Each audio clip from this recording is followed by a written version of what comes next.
Hello, everyone, and welcome to the Wisdom Digital Show. And today we are with this very amazing conversations we're going to have with Mr. A.Selvadurai Hallman. As you have seen in thumbnail, there's some transformational conversation you're going to hear.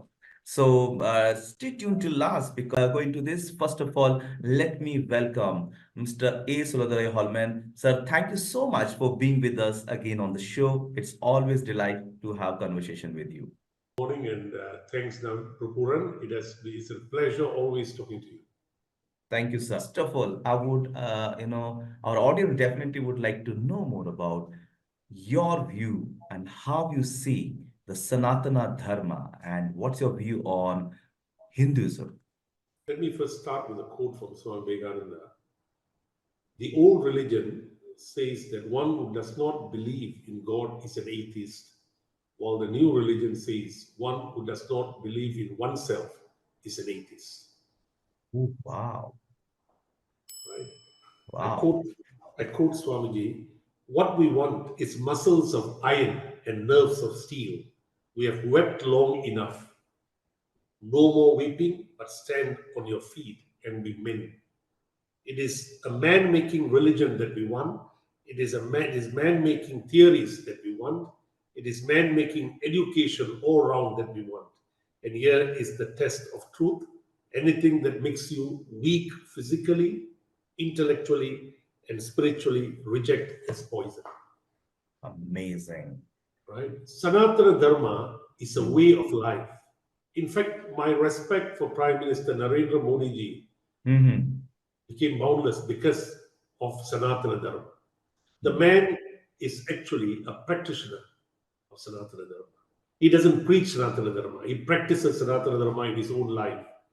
And Mm. the fact that he has brought this issue of Sanatana Dharma to India is going to make the largest population in the world spiritual. It is going to create spirituality all around the world. People will Mm. want to read more about Sanatana Dharma. They want to Mm. know what is Sanatana Dharma. And friends in the Western world have much respect for him because of his yogic nature. Mm. He's a prime minister in modern clothes, but he talks about yoga. So sometimes when I go to the doctor, he tells me, you got to, when you want to reduce your stress, be like Prime Minister Modi, do yoga. And this is told in Germany. So religion, you see, philosophy, there is both good positive and negative philosophy. Hinduism is positive philosophy, right? It's how to help others. The term is how to help others.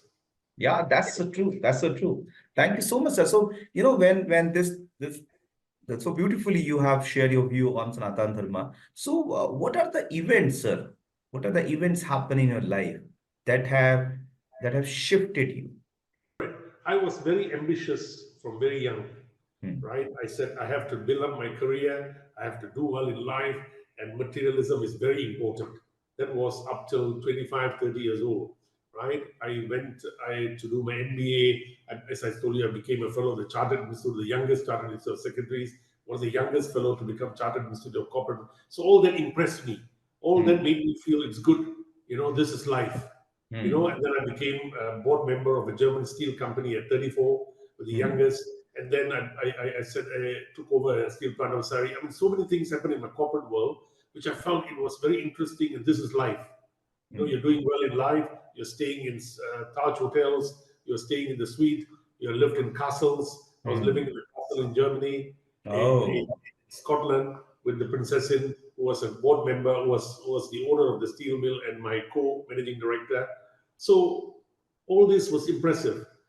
But once I was in Calcutta in 2005, Uh-huh. was waiting for the MD of Tata Steel Mm-hmm. to initiate the takeover of this unit in Navsari. Mm-hmm. He was delayed by 3 days because he was overseas. And I went Okay. to Ramakrishna Mission, which was a Okay. nearby institution. I sat Hmm. there, took a book on Dr. Hmm. V.K.R.V. Rao in the Hmm. library. I was reading. A Swamiji approached me and said, "You're so engrossed. What is happening?" I said, "Dr. V.K.R.V. Rao is an old friend of mine." So I saw this book and it was interesting. He said, "President Maharaj is initiating devotees today. Would you like to be initiated?" So I Hmm. said, "Why not?" you know. And then after half an hour, he calls me and tells me, sorry, there's too many people today, so he can't do it. I said, doesn't matter, there'll come a time where I can do it another day. But again, he came back to me and said, Swami Gahananandaji, the 14th president of Ramakrishna Mission, wants to initiate you tomorrow morning alone. So I said, oh my good gracious. It's an Yeah. honor. I Yeah. went into Swamiji's room, and I Mm-hmm. can tell you that 1 hour there with President Maharaj transformed my entire life. Oh. He made me realize materialism is not everything in life. First, Mm-hmm. identify who you are. Who are you? First, find Mm. out the answer to who are you. That is the Mm. most important question one has to ask oneself. Who are you? Mm. Before you Mm. can talk about others. Mm. Then he told me about vastness about meditation, yoga, and what is important is realizing your Atman. The body Mm. is just a temporary piece, it leaves you one day, right? The body is Yeah. nothing. So is the Atman, how to realize the Atman. Then he Mm. gave me a mantra, right? A confidential mantra, which everybody has separate mantras. And he said, recite this every day. Okay. That was the start. And then I said, Wow. now I can sleep even the floors, I can sleep anywhere. It doesn't have to be Taj, it has to be any place that I can. And I got happiness everywhere I went. So, oh, wow. So one of the shift that has come, what I can see from is that it somehow set you free, isn't it, sir? Yes, You know, yes, somehow set you yes. free from you can be who you are and you can be as much as comfortable wherever you are, whether it's a five-star luxury place or any other one, right? Is it And is whether it's, you can even lie down on the floor and be happy without a pillow. so what used to be happen earlier, sir? Because that what audience would love to know. Like everyone, who are in my age or younger, Yes, want to have the ambition, as you said, like you want to achieve, have more car, luxurious life. So when you got this shift, what do you think, sir? What get available to you out of this shift? Because like as a younger generation yes, everyone want to have money and fun, so that time you don't think about, yeah, this is the religion, spirituality, doesn't sound for them. So can you share that, what how this shift has really make a big change in you as a person, as an experience? sure. In fact, I think before that there was emptiness. It was Uh-huh. just accumulation of material stuff. It was Mm-hmm. enjoyable to stay in the Taj, and I think my ego, Mm-hmm. there was an ego in me, and now there is no more ego. Mm-hmm. And I did not realize it. You see, when you have ego, the ego Mm-hmm. feeds you. So it tells you, okay, staying in this hotel is great. You feel Mm-hmm. happy, but actually you're not happy. You're just Mm-hmm. made to feel happy. Mm-hmm. You think you are happy, right? You're staying in a hotel and everybody sees you and everybody says, hello, sir. And then when you go to the office, you said you're chairman of the company and everybody says, how are you, sir? And all these things make you happy, right? You have Mm-hmm. increased the bottom line, profitability, and you feel happy. I've achieved Mm-hmm. everything. Mm-hmm. Not at all. That's not it at all. At the end of the day, you got to find happiness within yourself. Oh. You got to find happiness. So after the shift, I found happiness every day. So there was not a day that I was not happy, even till today. Before that, there were happy, good days and bad days when profitability is not good, when you're not performing well, you feel sad. Today, it doesn't matter to me. See, so if you want to feel happy every moment, realize spirituality. Understand spirituality is the only answer to be happy, to be able to have a good night's sleep without any. Oh. I just go to bed and I sleep, Oh, wow. right? And when I see something and if it's negative, I said, doesn't matter. Let's achieve positive results and don't be carried away. There is no difference between happiness. I don't get too happy. I don't get too sad. It's all at the same level. Mm. So Wow, nothing this makes is me very happy. wow. That's amazing. So, guys, those who are watching it, would love to know your view, your feedback. Please do share on the comment box. What I am getting out of this conversation, and thank you so much, Mr. Holman, for sharing that, is earlier when we are ambitious and it's not spiritual, that moment we, like I, as a human being, associate happiness only with the outcome of result that I have in the mind called success or achievement. So the my happiness is depend upon something external. If that happens, I'm happy. If board meeting goes right, I'm happy. If contract happen, I'm happy. If sales goes up, I'm happy.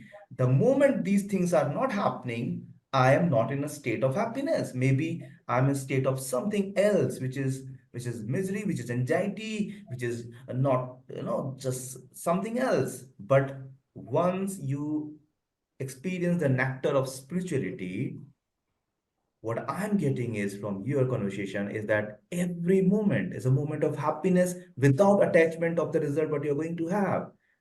Sure. Yeah, so So, amazing. see, I want to tell the youngsters, right? Uh-huh. What is Yeah. your driving force? What are you going to achieve? What are you Hmm. after? You're after Hmm. material things. Where does it stop? Hmm. Where does it end? Hmm. Today, 6 houses. Tomorrow, 12 houses. How many houses can you live in?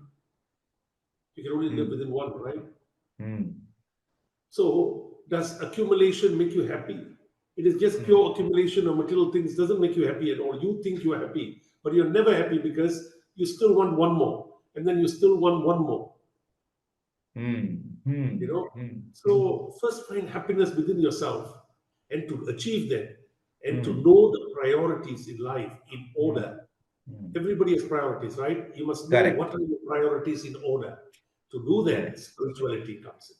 Oh, great, great, great. Awesome. So, sir, uh, as you have met in your entire career so many amazing human beings, So, successful leadership people around the globe, like, so who are some of the luminaries who have shifted your life and, you know, okay, I'll tell you what shifted my life. hmm, From young, I met up with many illuminaries around the world, hmm, right? hmm, For example, Dr. V.K.R.V. Rao, the first hmm, education shipping minister of India, was the founder of Delhi School of Economics hmm, and the Institute of Economic and Research Change in Bangalore.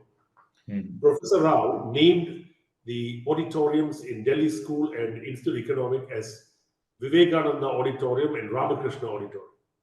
A hmm, man who hmm. had PhD from Cambridge in the 1930s under Lord Keynes, naming the auditoriums after Vivekananda and Ramakrishna and Wow. not after any corporate leader. So Absolutely. I sat with him and asked him, Uncle Rao, why?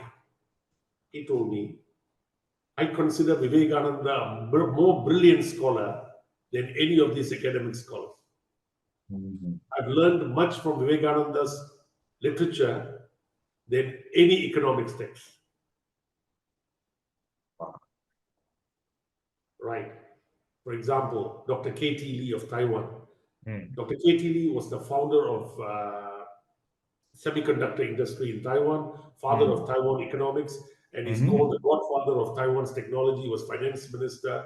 And Okay. today they have a K.T. Lee Foundation named after him in Taipei. Hmm, I used to visit him, and hmm, it's a rare opportunity. In fact, to be honest with you, I was very lucky that he befriended me, hmm.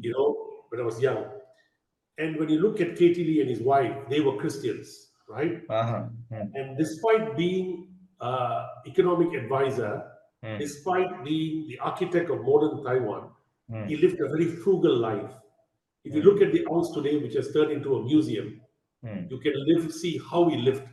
And when I hmm, went there, visited them, I saw how frugal they were, how simple they were, and talking about values and integrity. So once I asked him, would you sign something if the president of Taiwan tells you to sign hmm, hmm. without your inputs, and if some brief has been prepared? He said, I will never sign under the dotted line if I did not agree to anything. So I said, Oh, but if somebody higher than you tells you to do, would you be correct. intimidated? He said, nothing will intimidate me because the only thing the man can do is to tell me to resign. So I'm very happy to resign. Hmm, hmm, So the man was not, he told me attachments are dangerous. Do mm, not be attached. mm, Only attachment makes you suffer. If you do not have mm. any attachment to any position, you will not suffer, right? So powerful. So then I met up with Professor Hans Singer, who is one of the world's best development economists, right, Mm, in Sussex. He was a kind of mentor to Dr. Manmohan Singh because Sir Ella Kane Cross and Hans Singer taught him in economics in Cambridge, in London, right. And when I met Sir Hans Singer, who introduced me, in fact, it was V.K. R. V. Rao who introduced me to Sir Hans Singer, and V.K. R. V. Rao was who introduced me to Dr. Manmohan Singh in mm, 1992. So when I met Hans Singer, I asked him, Sir Hans Singer, you have been one of the greatest development economists. You have mm, consulted with most of the developing countries, and why don't you have 1 ounce of ego? He mm, said, I believe in religion, I believe in mm, God, mm, but I do not have a particular religion that I embrace. mm. End of the day, doing good work is God, praying to God. Delivering results is praying to God. Helping the unfortunate in the world is believing in God. So he said, there's lots in the Bhagavad Gita which tells you. I said, what? What book is that? He said, the Bhagavad Gita. It is the great. Oh, he quoted I mean, about Bhagavad Gita. he said, Bhagavad Gita is God's gift to the world. I said, why the Wow. Bhagavad Gita? He said, the profound statement in the Bhagavad Gita, you are not entitled to the fruits of your labor. You do your work, I will reward you. That is why he said, I've been doing work without expectations. And I've been rewarded automatically. Wow. Guys, this is a light bulb moment. Here the dots get connected. Like when you earlier said, sir, that how connecting with spirituality set you Sure, free sure, from from that happiness only happen when it is outward oriented to result. sure. And then maybe the questions comes in audience mind or the youth mind or the people who are watching, then what should we do? Should we not be ambitious? Here is the dot connected. Man, you can be ambitious to the work without attachment, and you do is a karma and a duty and surrendering to the Lord, Like without any attachment.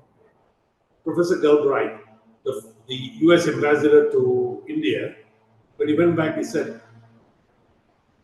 I found happy people in India, but I don't find wealthy people, happy in the United States. I don't understand this. There is something special in India. There's nothing special. It's a land of spirituality. India is a blessed land of spirituality. And that is what you see even the poor people in the streets being happy with the least they have. Wow, so amazing. So thank you so much, Mr. Hallman, sir. You know, whatever you have shared and whatever you today added, it has an immense value for the youth over here, giving so much clarity on spirituality, what could be ambition and goals, and how could we, and how such luminaries thought about India and Bhagavad Gita. Thank you so much for that. And guys, in our next conversation with Mr. Hallman, sir, there is something very interesting is coming. Something which is going to blow your mind that, oh my God, is this can happen? So till then, stay tuned and watch. And thank you so much, sir, for giving your time. And it's always, as I said, privilege and pleasure to have conversation with you. Thank you, bro. Thank you.